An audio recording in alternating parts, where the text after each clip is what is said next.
là, il s'agit d'un livre qui parle finalement des évolutions et même des révolutions que le numérique a ramenées dans nos sociétés. Elle peut intéresser les chargés de communication comme moi, les patrons, les fondateurs d'agences de communication, voilà, ou toute personne qui a de l'appétence pour les réseaux sociaux, pour le numérique, les technologies de l'information et de la communication. Enfin, parmi cette bibliothèque-là, j'ai Les combats de la vie par Luc Montagnier, Mieux que guérir, prévenir. C'est un livre qui parle de la médecine, je crois. J'ai pas lu toute la préface ou tout le préface, je sais même pas. La preuve que moi-même, il faut que je m'intéresse beaucoup à la lecture parce que voilà, elle nous permet non seulement de garder notre maîtrise de la grammaire, mais de la perfectionner aussi. Tout le monde étant bien entendu dans une démarche de perfection.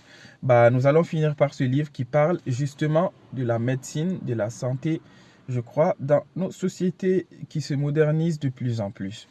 Donc, je vous ai quand même présenté à peu près, je vous ai présenté 7 ouvrages, souvent volumineux, souvent petits, en mini format, mais qui parlent d'un domaine qui peut intéresser chacun de vous.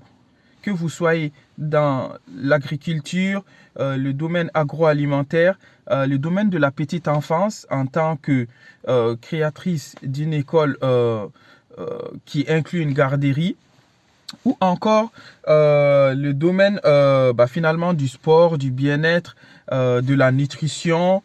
Voilà. Et ça, c'est que 7 livres. Et nous avons l'intention de créer une bibliothèque avec des centaines de livres, Inch'Allah, qui pourront intéresser en tout cas cette partie de la jeunesse qui a le même état d'esprit que nous, qui pense que on ne peut construire le monde de demain sans être en fait un amoureux de la lecture, sans être finalement des amoureux de la lecture en fait, tout court. Sur ce, je vous souhaite une bonne journée et nous vous tiendrons informés de l'avancée de ce projet qui fait toujours partie du groupe Arcar Concept.